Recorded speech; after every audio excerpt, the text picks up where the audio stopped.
evening, good night. Okay, let's start VMware, right? Okay. Okay, can you see my screen? Yes, I can. Okay, sir. Thanks. Okay, so what is your understanding about virtualization? Thank you for joining this VMware demo 6.5 session. And what is your understanding, Gurmeet, about virtualization? What do you think about virtualization? Virtualization is used to optimum. It's used to optimize the use of hardware that we have right now. So currently, if you don't use virtualization, what exactly happens is you have a server hardware on which you use, and you put one operating system on it, or you put one system on it. So that one system may or may not be able to 100% utilize your resources that you are giving to the system. Maybe Mhm. those resources are 80% utilized, maybe they are 30% utilized. It depends that how they are utilizing the resources. Now, how virtualization help us that we, with the same hardware, we segregate or we host multiple systems on one hardware so that we can optimize the use of that hardware in I mean, that can be used in best possible ways. So that is my take from virtualization. Plus, it's easier to manage since it's you have to buy the hardware in one shot, and then you can then segregate it, creating multiple VMs, virtual machines according to your requirement. Maybe they have higher capacity, maybe they have lower capacity, or depending on the your need, we use that. So that's my understanding of why we have this virtualization. Absolutely, absolutely right. That is the theme of the virtualization, actually, to just uh, optimum utilization of your hardware resources, right? Irrespective of network, irrespective of storage, your server hardware. So just utilize the your optimum hardware resources and to make your virtualization journey successful, right? So that is the main theme of virtualization.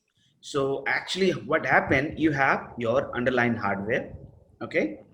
So your hardware is lying, it is like HP, Dell, IBM servers, right? What you did actually, what you are going to do, you are going to install your VMware ESXi, right?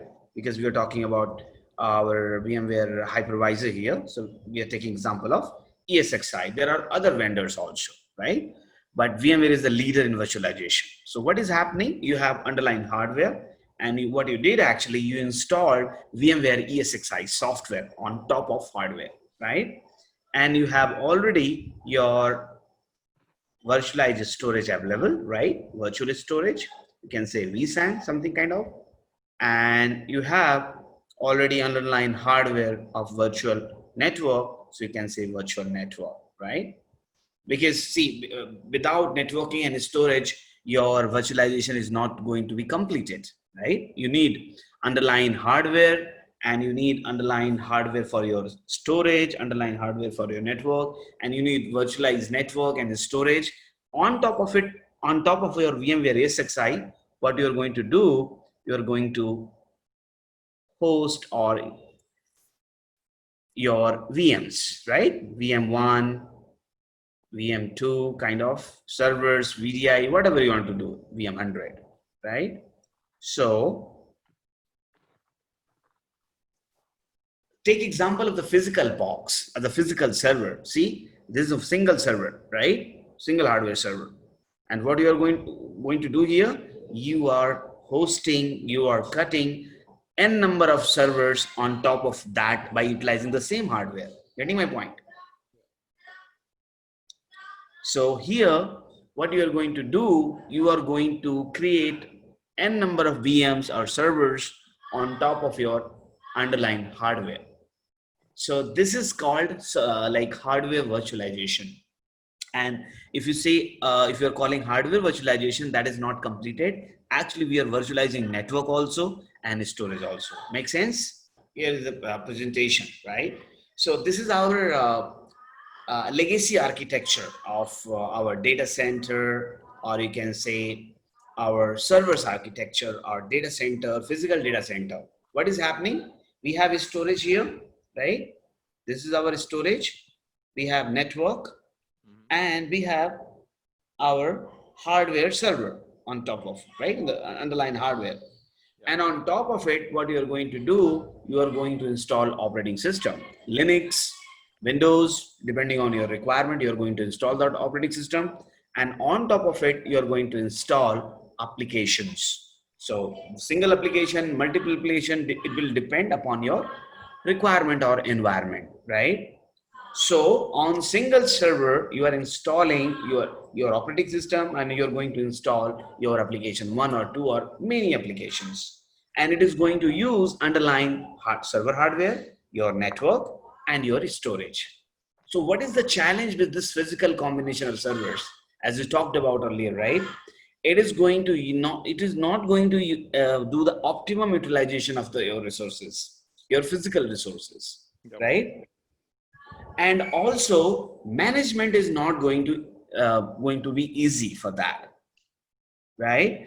Of course, for the hardware boxes or servers, ILO, DRAC, IDRAC, all those things available to manage remotely, but sometimes they give a lot of trouble to as a system administrator sitting remote location, and you have to manage your physical data center from your home or from your office, really very challenging, right? And on top of it, you have to think about your high availability HA, Mm. right?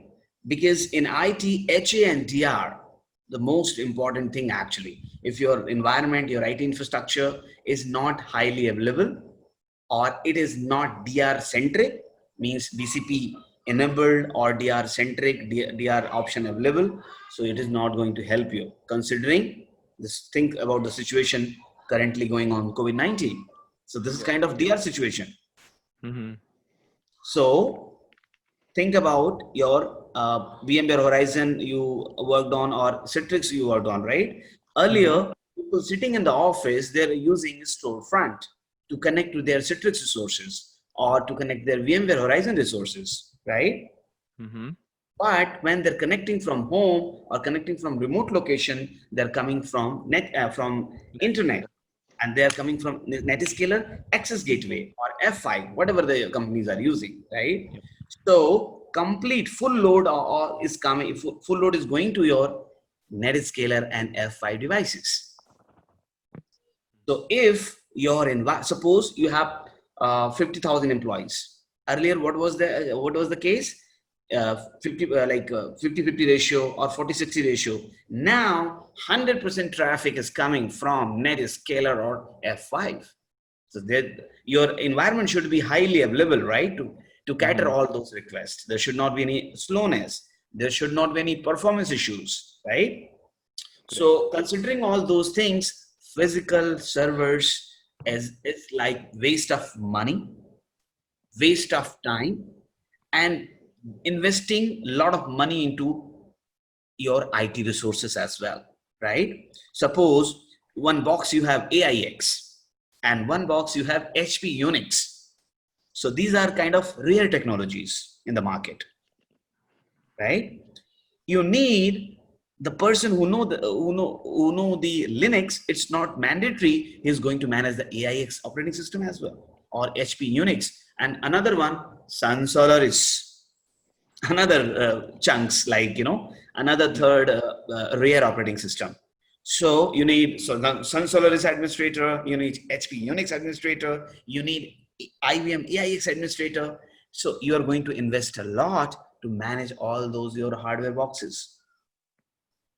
And future, if you think about the cloud, all those operating system not supported in any cloud except IBM, because AIX and all those things belongs to IBM product line. So they started supporting those operating system to make sure that their product is not going to do, their product is not going to be EOL, end of life.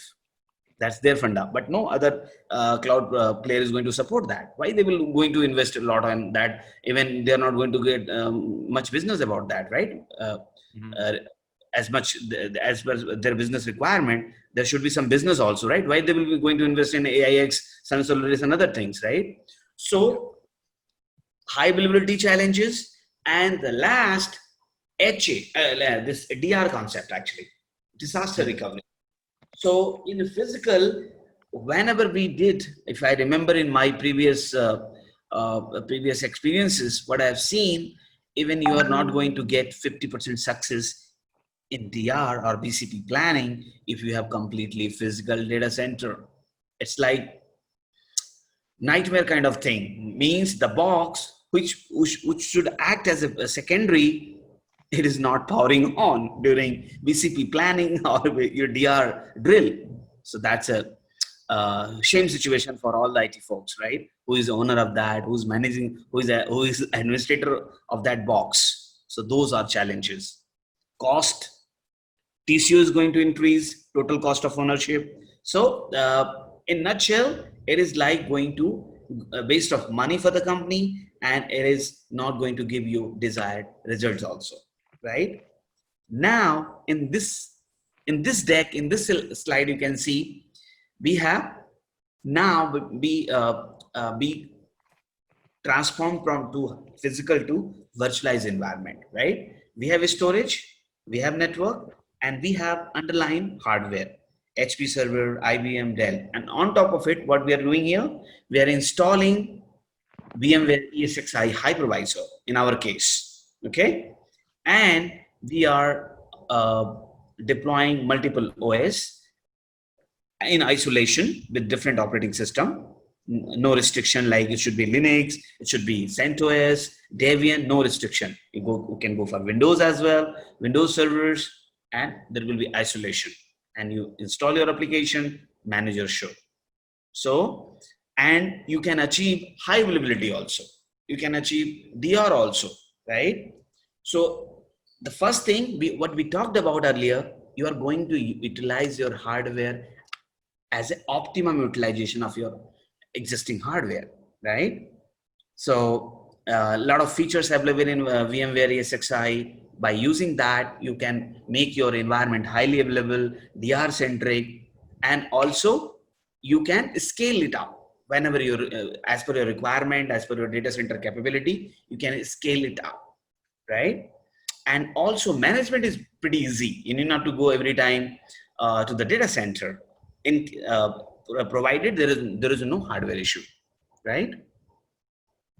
And it is not going to manage only servers, it is going to manage your BDI environment as well, your application management, your database, whatever the services you are going to host in virtualization environment, it is going to support you, right? Maintenance, management, everything is quite easy. And now VMware, started journey there. We'll talk about the journey of the VMware in detail, the version detail actually, and then we'll focus on 6.5. That is the stable version. After that, 6.7 came, but that was not very stable. People didn't migrate it from 6.5 to 6.7, and now VMware released 7.0, the new version in the April, 2nd April 2020, this year. Okay. During COVID-19, they released 7.0. Okay, we'll talk about that, and I will also try to cover 7.0 to make sure that you are also comfortable with 7.0. What are the new features, and how we are going to compare with 6.5, 6.7, all those things we are going to talk about into our journey. Okay.